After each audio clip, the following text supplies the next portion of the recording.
Dr. Zakir Naik is probably the most dangerous man in the world today to Christianity, because he brings hundreds of thousands of people to Islam, many of them from Hinduism and also from Christianity. He brings them through just by these kind of videos that we're doing right now. He goes all over the world. He was to come here in Britain last July, and he was going to come. They were going to bring him down to Wembley Arena, which seats 12,000. They sold out tickets for his meeting in 2 hours. Now, this man is dangerous. This man is enormously popular. He knows Urdu, he knows Hebrew, he knows Greek, he knows English, he knows Arabic. He has memorized much of our Bible by heart. He uses no notes, and he tears our Bible to shreds, or he tries to, and he confronts the Christology of Jesus. He confronts the Trinity. He confronts the whole, what they call the Pauline paradigm. These are amazing questions. They're great questions. They're foundational to everything we believe, and he's enticing and he's engaging hundreds of thousands of Muslims to follow his example. Terrorist के मानी क्या है? मैं कहता हूं हर मुसलमान terrorist होना चाहिए, आतंकवादी होना चाहिए। आतंकवादी की मानी क्या है? तो समझ लो, टेररिस्ट उसे कहते हैं जो इंसान दूसरे इंसान के दिल में टेरर पैदा करता है। अगर कोई चोर पुलिस को देख रहा है तो उसके दिल में टेरर आता है, खौफ आता है। उस चोर के लिए पुलिस टेररिस्ट है। इस तरीके से हर मुसलमान, कोई भी एंटी सोशल एलिमेंट मुसलमानों को देखता है, उसके दिल में खौफ आना ही चाहिए। अगर कोई चोर मुसलमान को देखता है, कोई बलात्कार करने वाला मुसलमान को देखता है, कोई भी एंटी सोशल एलिमेंट मुसलमान को देखता है, उसके दिल में खौफ होना ही चाहिए। कुरान मजीद में अल्लाह ताला फरमाते हैं सूरह अनफाल में, सूरह नंबर 8 आयत नंबर 60 में, खौफ पैदा करो उन लोगों के दिल में जो लोग एंटी सोशल है, जो हक को इनकार करते हैं, उनके दिल में खौफ डालो। लेकिन सवाल यह है कि कई बार एक शख्स एक काम करता है, उसे 2 लक़ब दिए जाते हैं। मिसाल के तौर पे हिंदुस्तान 60-70 साल के पहले अंग्रेज हम पर हुकूमत करते थे। कई साल किया। बहुत से हमारे इस देश के हिंदुस्तानी थे जो इस देश की आजादी के लिए झगड़ा कर रहे थे। इनको अंग्रेज कहते थे आतंकवादी, टेररिस्ट। हम आम हिंदुस्तानी कहते थे देशभक्त, फ्रीडम फाइटर, पेट्रियट। वही आदमी, वही काम, 2 लक़ब, 2 टाइटल। अगर आप अंग्रेज की बात मानते हैं, अंग्रेज कहते हैं हमें इस देश पे हुकूमत करने का हक है। अगर उनको हक है तो ये लोग को हम टेररिस्ट बिल्कुल सही कहेंगे। लेकिन आम हिंदुस्तानी कहता है ये अंग्रेज तो तिजारत करने आए थे, इनको हम पे हुकूमत करने का क्या हक है? तो हम कहेंगे ये लोग हैं देशभक्त, फ्रीडम फाइटर्स, पेट्रियट्स। सेम आदमी, सेम काम, 2 लक़ब। वही आदमी, वही काम, 2 लक़ब। अगर आप अंग्रेज की बात को मानते हैं कि अंग्रेज को हक है इस देश पे हुकूमत करने का, हम मानेंगे कि वो आतंकवादी है, चाहे वो भगत सिंह हो या। लेकिन आम हिंदुस्तानी कहेंगे नहीं, ये तो देशभक्त है। तो आप किसके नजरिए से देखते हैं चीज को, फिर आप फैसला करेंगे वो आतंकवादी है कि देशभक्त। आपके हिसाब से भगत सिंह देशभक्त था क्या आतंकवादी था? सतीश भाई, देशभक्त। देशभक्त, आतंकवादी नहीं था ना? था के? भगत सिंह देशभक्त था क्या आतंकवादी था? देशभक्त, देशभक्त। हाँ, मैं भी समझता हूं देशभक्त था। हम अंग्रेज की बात को नहीं मानते। तो जब अंग्रेज टेलीविजन पे कहते हैं, CNN, BBC पे, कि मुसलमान आतंकवादी, आप क्यों मानते? सवाल वो नहीं है। मेरा जो सवाल था, आता मेरा पूरा जवाब मुकम्मल नहीं हुआ। जवाब मुकम्मल होगा फिर आपको मौका दूंगा मैं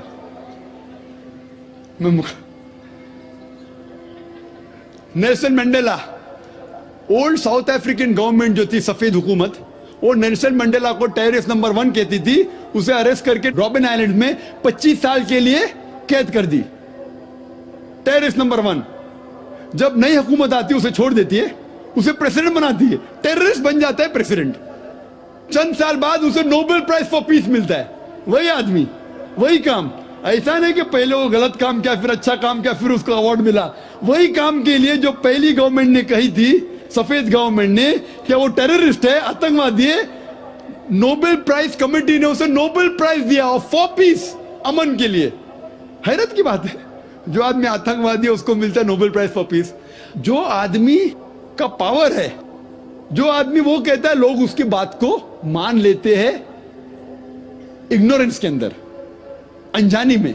लेकिन कुरान कहता है सूरह इसरा में, सूरह नंबर 17 आयत नंबर 81 में, वकुल जाल हक वज़ाकल बातिल इन्नल बातिल काना ज़हूका।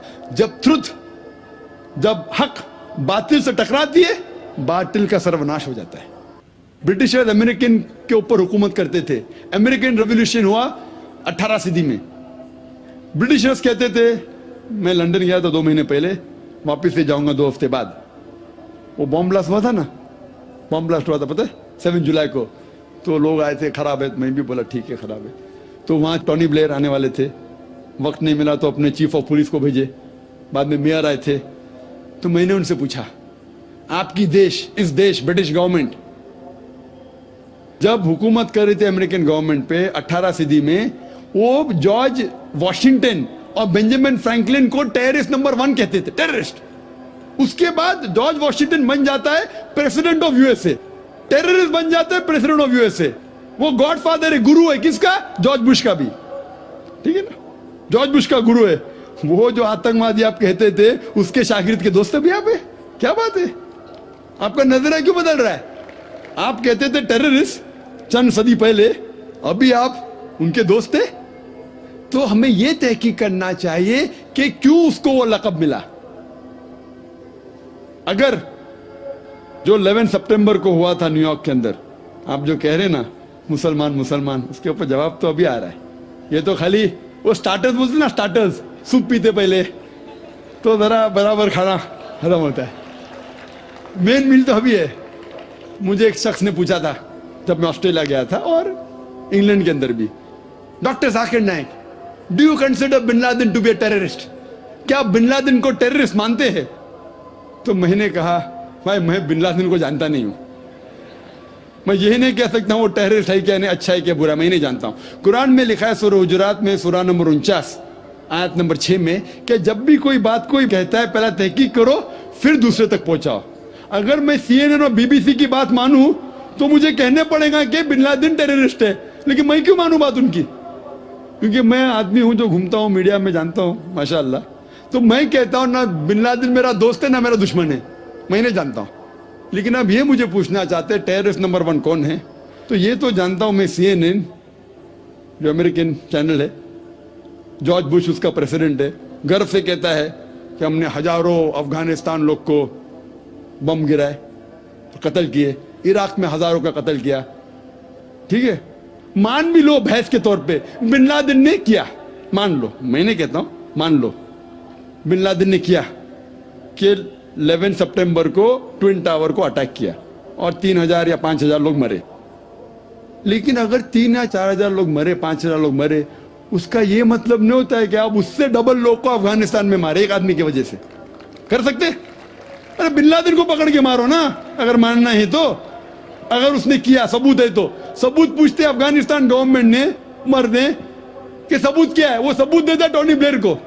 है सबूत पूछ रहा अफगानिस्तान कि आप मुझे सबूत दो, सबूत क्या है तो हम उस पर तहकीक करेंगे, सजा देंगे उसको। वो सबूत देता मुशर्रफ को, पूछ रहा है आपका, किधर का इंसाफ है ये? किधर का इंसाफ है? प्लेन भेजते हजारों लोग का कत्ल किए अफगानिस्तान में, इराक में। मैंने कहा यूके में, ऑस्ट्रेलिया में, यहां भी अगर टेररिस्ट नंबर 1 है तो जॉर्ज बुश है।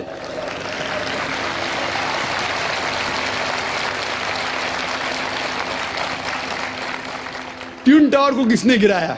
CIA, FBI का क्या बजट है? इन लोग गर्व से कहते हैं अगर परिंदा भी पेंटागन के ऊपर उड़ेगा तो हम पहचान सकते। एक हवाई जहाज 1.5 घंटे बाद आके उसमें ठोक देता है, उनको पता ही नहीं चलता है।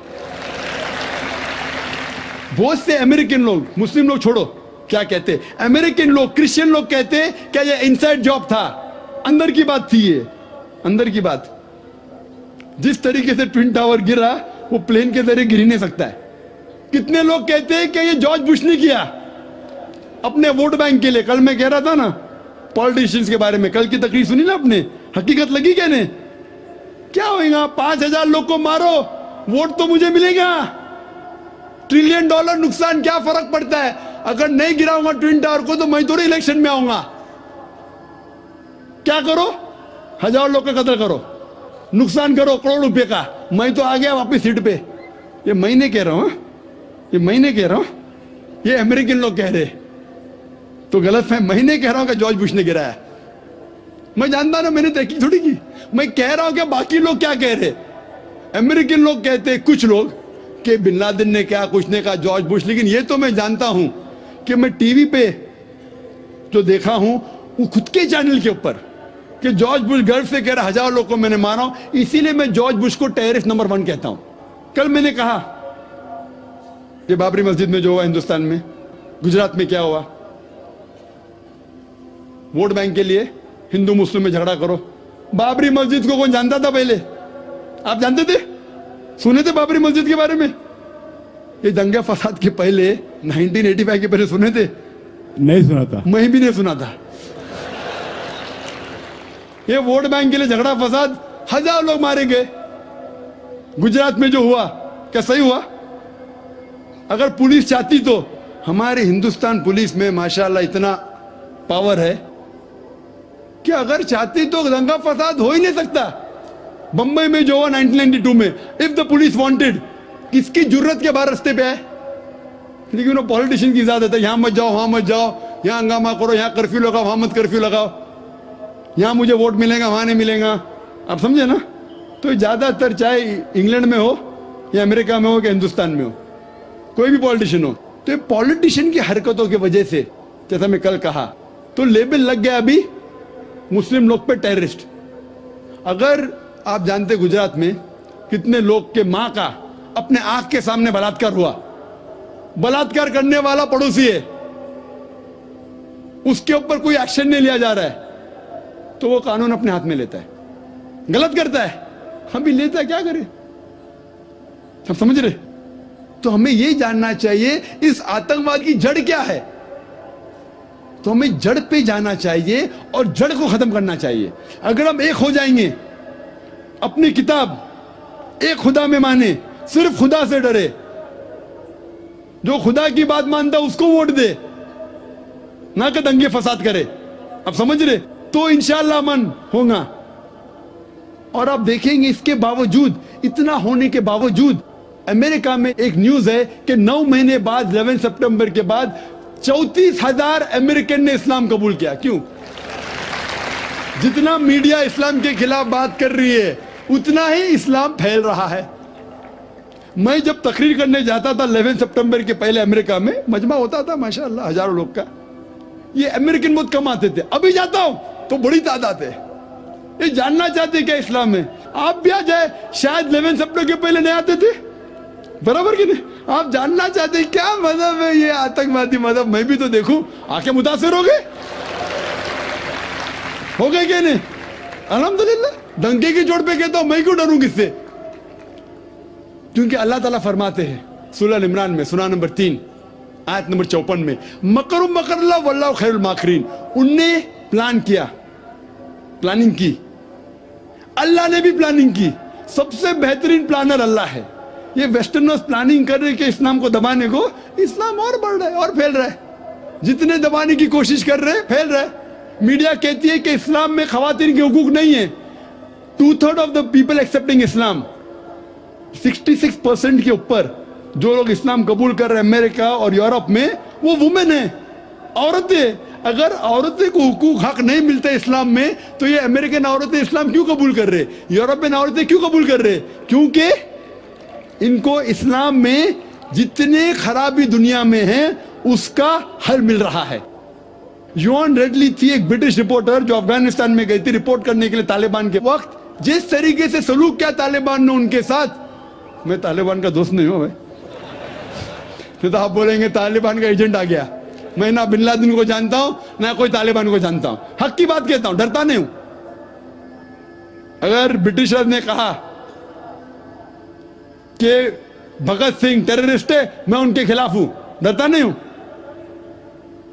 तो योन रेडली ने इस्लाम कबूल किया, बाद में गई थी खिलाफ लिखने के लिए, मुतासिर हो गई, मुस्लिम बन गई।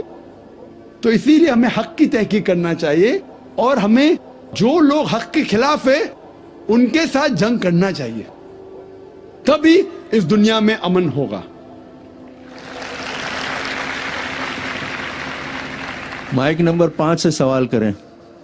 Assalamu alaikum, sir. So thanks for giving me the second chance to speak. I'm Supriya Patil. So my question is, if a non-Muslim believes in Islam, but only as the world is so he gets scared to accept Islam, but it's in the heart that Islam is the right religion, and if he dies in the same state, will that person go to Jannah? Will it go to heaven? बहन ने पूछा है कि वो इस्लाम के बारे में सही समझती है, पसंद करती है, लेकिन दुनिया से डर रही है और इस्लाम कबूल नहीं करती है, तो क्या वो जन्नत में जाएंगी? अगर दिल में किसको ईमान है, दिल में ईमान है कि खुदा एक है और शिरक ना करे और मोहम्मद सल्लल्लाहु अलैहि वसल्लम की बात पे माने और अमल करे, लेकिन दुनिया को ना बताए, चुपके से भी अमल करे, तो इंशाअल्लाह जन्नत में जाएंगे। लेकिन अमल सही नहीं रहा, बोलते इस्लाम पसंद है लेकिन बुत परस्ती करे तो कोई फायदा नहीं। बोलते इस्लाम अच्छा मजहब है, तकरीर पसंद है, लेकिन घर पे जाके बुत परस्ती करे, क्या फायदा तकरीर पसंद का? डॉक्टर जाकिर नाइक ने अच्छी तकरीर की, घर पे जाके बुत परस्ती करते, क्या फायदा? तो अगर आपको इस्लाम पसंद है लेकिन खौफ है माशरे का, किसी का कत्ल हो जाएगा, तो अगर आप दिल में इसको रखते हैं और इस्लाम फॉलो करते, तो इंशाअल्लाह अल्लाह आपको जन्नत में डालेंगे। माइक नंबर 1 से भाई सवाल कर सकते हैं। मेरा नाम संजय पंडित है, मैं प्रोटेस्टेंट क्रिश्चियन हूँ। डॉक्टर साहब से मैं एक दो छोटे सवाल पूछना चाहता हूँ। एक, आपका मैंने शाम को 6 बजे से लेक्चर सुना, बहुत ही अच्छा एक लेक्चर लगा मुझे और आपका काफ़ी प्रभाव हुआ उससे, जो इस्लाम और ईसाईयत में जो आपने समानता बताई है वो, उससे मैं काफ़ी प्रभावित हुआ हूँ। ये आपने जो बताया, जब ईसा मसीह गेत्सेमनी गार्डन में जब ले डाउन हो गए, मुंह के बल सो के उन्होंने प्रेयर की, तो उन्होंने एक शब्द बोला, एलोई एलोई लबा सबक्तनी, हे मेरे खुदा तूने मुझे क्यों ताक दिया? पिता परमेश्वर यहोवा से उन्होंने प्रार्थना की। उस समय ऐसा हुआ, आगे लिखा हुआ है कि उन्हें खून का पसीना आया। तो एज पर मेडिकल ऐसा बोलते हैं, जिसका हार्ट बस्ट हो जाता है तो आदमी एक तो जिंदा नहीं रह पाता है। उस केस में उनको खून का पसीना आया, तो वो नहीं चाहते थे कि उनकी मौत उस तरह से हो जाए हार्ट बस्ट होने से, क्योंकि वो बहुत आत्मा में व्याकुल होकर उन्होंने प्रेयर की थी। तो उस समय उन्होंने परमेश्वर से कहा कि जूने करार में लिखा हुआ है कि मुझे सूली पे चढ़ना है, समाज के लिए मेरे को बलिदान करना है, मैं बलिदान का कोकरा हूँ, और फिर मुझे क्रूसीफाई करेंगे, उधर मैं अपना प्राणार्पण करूंगा, ये मेरा प्राण जाने का वक्त नहीं है। ये उन्होंने वो टाइम को कहा था, ऐसा वो प्रेयर है उसमें। तो उन्होंने परमेश्वर ने उनको छोड़ा नहीं था वो टाइम। भाई साहब, वो दोनों वाक्य में मिक्सअप हो रहे हैं। जो मैंने जो वाक्य बयान किया था मेरे तकरीर के अंदर, जब ईसा अलैहिस्सलाम गार्डन ऑफ गेत्सेमनी में जाते हैं, उसका जिक्र है गॉस्पेल ऑफ मैथ्यू में। गॉस्पेल ऑफ मैथ्यू में चैप्टर नंबर 26 वर्स नंबर 39 में, वहां जाके वो दुआ करते हैं और लिखा हुआ है कि Jesus Christ peace be upon him fell on his face, वो चेहरे के बल गिरे और खुदा की प्रार्थना की। आप जो जिक्र कर रहे अल्लाह अल्लाह लम्मा सबक्तनी, इस टाइम वो नहीं कहते, वो अल्लाह अल्लाह लम्मा सबक्तनी कहते हैं जब वो सूली पे चढ़ाए जाते हैं। और इसका जिक्र है गॉस्पेल ऑफ मार्क में चैप्टर नंबर 15 वर्स नंबर 34। इसमें जिक्र है जब वो सूली पे चढ़ते हैं, जिसका जिक्र गॉस्पेल ऑफ मैथ्यू में भी है चैप्टर नंबर 27 वर्स नंबर 46 में। वो जब सूली पे चढ़ाए जाते उस टाइम कहते अल्लाह अल्लाह लमा सबक्तनी, O God why has thou forsaken me। तो अब दोनों वाक्य में मिक्सअप हो चुके। जब वो सूली पे चढ़ाए जाते तो उस टाइम वो ईश्वर को बुलाते नाम अल्लाह से, अल्लाह अल्लाह लमा सबक्तनी। इसका जिक्र मैं तकरीर में किया था। Hope that answers the question. जी दोस्तों, जैसे कि आप लोगों ने आज की वीडियो देखी है, और दोस्तों उम्मीद करता हूँ कि वीडियो आप लोग को पसंद आई भी होगी। जैसे कि इस वीडियो में एक बंदा कहता है कि डॉक्टर जाकिर नाइक बहुत ख़तरनाक बंदा है, और ये ईसाइयों के लिए बहुत ज़्यादा ख़तरनाक है, क्योंकि डॉक्टर साहब जो है वो तमाम लोगों को मुसलमान करता रहता है, वो तमाम ज़ुबानें जानता है। और दूसरा सवाल, एक दूसरा जो लड़का वो सवाल करता है दोस्तों के मैंने कुरान मजीद पढ़ा है, कुरान मजीद में बहुत ज़्यादा इंसानियत है, तो फिर आजकल जो लोग हैं मुसलमानों में बहुत ज़्यादा दहशतगर्द है, वो मासूमों की जान ले रहे हैं। तो दोस्तों जैसे कि डॉक्टर साहब ने का जवाब आप लोगों ने सुना हो गया कि आजकल जो मीडिया ने वो मुसलमानों का जो नाम है बहुत ज़्यादा बदनाम कर दिया है दुनिया में। एक मुसलमान को एक टेररिस्ट का नाम दे दिया है कि ये एक दहशतगर्द है। तो दोस्तों हालांकि ये नहीं है कि किसी इंसान का कत्ल होना कोई मुसलमान करे तो वो टेररिस्ट हो जाएगा।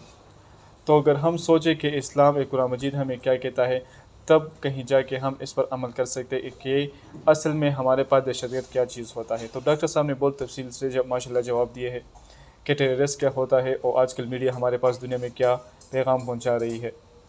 तो दोस्तों उम्मीद करता हूँ कि वीडियो आप लोगों को पसंद आई होगी। अगर वीडियो पसंद आई हो तो इसे सवाब की नीयत से अपने दोस्तों के साथ लाजमी शेयर करें। शुक्रिया।